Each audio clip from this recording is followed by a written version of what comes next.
Muppets Now Episode 3, Getting Testy, is now available on Disney+. I'm going to give you my impressions of the episode and pick my favorite segment, and want to hear from you as well.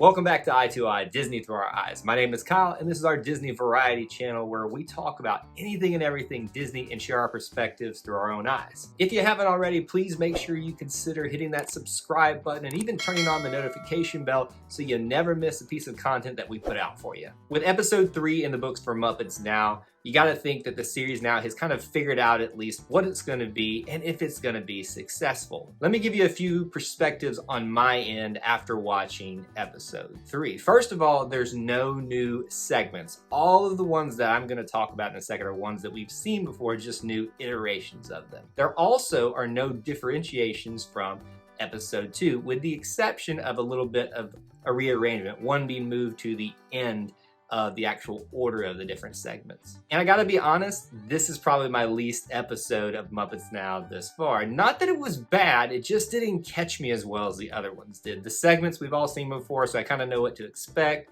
and I'm kind of looking for certain things.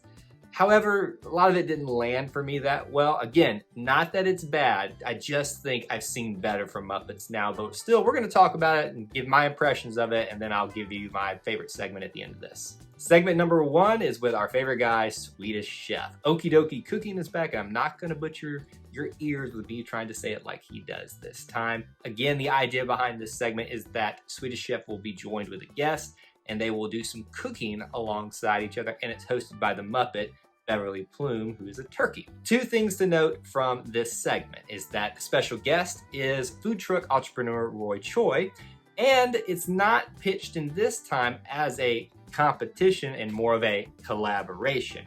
I'll let you figure out how well the collaborating went. Now, the dish that Swedish Chef and Roy Choi are going to be collaborating on is called a Colby rice bowl with kimchi. I'll be honest, this is a little outside of my palate range, so I didn't get too excited about seeing it, but usually rice bowls are pretty good. Now again, I do think that this segment is dependent upon how well the special guest does in the actual segment, and I gotta admit that Roy did a good job, I thought. However, I just didn't like the whole storyline of this one because I think it works better as a competition and more of a collaboration, and Swedish Chef did make it a competition at the end, and that's kind of when the segment picked up for me a little bit, and I wish they'd kind of done that throughout of it, because it really just became a love fest of Beverly Plume towards Roy the entire time, and Chef kind of took a little bit of a backseat. Muppets Lab Field Test is back with another edition, and that means Bunsen and Beaker are back testing some aspect of science in their own unique way.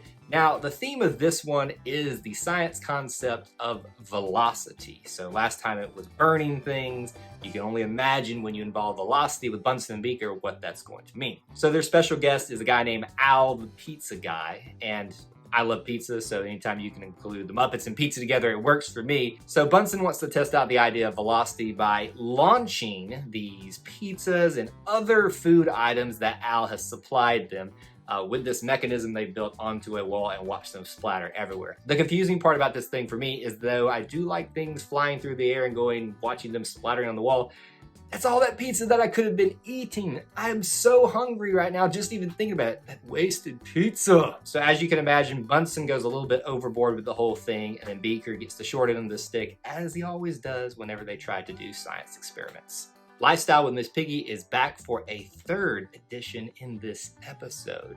Now, this one again, just to remind everybody, has 3 mini segments within it, while she has a bunch of special guests, human and Muppet alike, join her to discuss a particular topic, and that topic in this one is called relationships. In the first part of this, we call Tips from the Top. Miss Piggy is joined by Gonzo to discuss what healthy relationships look like, although when you include Gonzo, you can only imagine what that really means. Part number 2 includes again celebrity Tay Diggs, where he is joining Piggy on trying something out related to the topic of relationships, and they're doing dining in the dark. It's probably one of the better parts of this segment because there's some chaos happening in the dark. Even though you can't see it, it's pretty funny listening to it, while Tay Diggs just acts like nothing is happening. And part 3 of this segment is called The Chat Room, where Miss Piggy's joined by a bunch of special guests via a chat room, and they're discussing, again, relationships.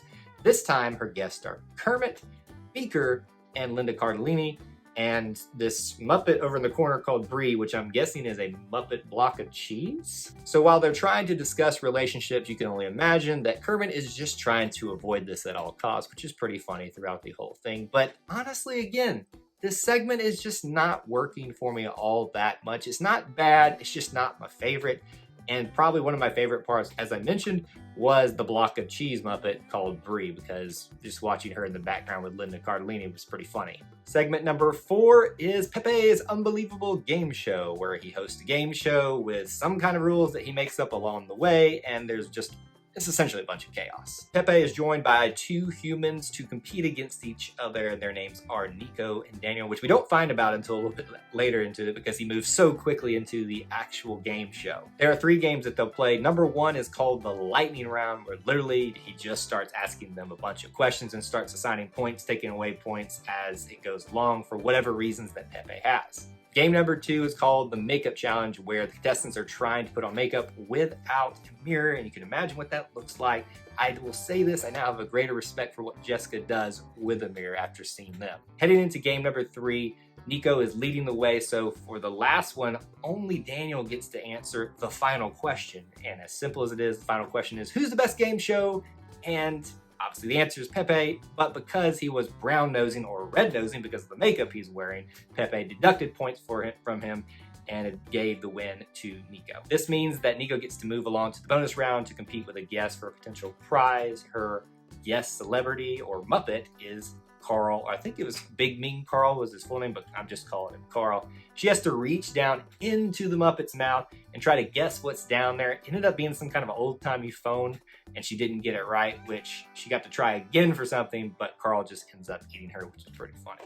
The game show segment's been one of my favorite additions of these episodes so far, and I'd like to see it going. And this one, while I think probably still has a lot of room for growth, continues to make me laugh and keep me entertained. I'd also like to recognize the intro, outro, and in between mini segments between the different segments of the show. That's with Scooter and then usually a Muppet guest to come along and just do some funny moments with it. This time it was Waldorf and Statler. You can imagine anytime you have those guys with a show that they're trying to critique, it's pretty funny. Now it's time for me to pick my favorite segment of this. Our choices are Okie Dokie Cooking, Muppets Lab Field Test, Lifestyle with Miss Piggy, and Pepe's Unbelievable Game Show. For my bottom one, I think I'm just going to go ahead and put Miss Piggy and her lifestyle show down there because while, again, it's not terrible, there's just not a lot of new things happening other than just kind of changing the theme up. So if they're going to make me really enjoy and want to see this segment more, they're going to have to do something different. For number 3, our chef falls from grace, so Okie Dokie Cooking is going to be 3rd for me. I just think that special guest is key upon this, and while he was enjoyable to watch himself, they didn't give a lot of opportunities for him and Chef to interact, which I think kind of helped push him to the side a little bit, and the focus really wasn't about the funny bits of cooking as much as on the actual cooking, and really Beverly just kind of stole the show there. A solid number 2 for me is Muppets Lab Field Test. I do enjoy Bunsen and Beaker, and this was pretty entertaining to watch them just go crazy with some aspect of science again, so I'd like to see what other things they're going to do with this throughout the rest of the season. And at the number 1 spot, that means it's Pepe's Unbelievable Game Show. The unscripted format works really well with this, and so I think they need to keep trying to do that, keep rotating in who are the contestants, who are the special Muppet guests, and I think this will be a very successful thing for them to continue, not just this season, but if they continue on into season 2. Now it's your opportunity at home. I want to hear from you. Which of these segments was your favorite, or do you agree or disagree with my thoughts about the other ones below? Just let me know down in the comments section. If you want more Muppets content from our channel, I'm going to have some links down in the description below and up above as well. There will also be an opportunity to check out some more content from our channel at the very end of this. And as always, we'd love to have you subscribe and even have that notification bell marked so that you never miss any content from us. That's all for this edition of Eye to Eye. Until we assemble again, may the force be with you, and I'll see you real soon.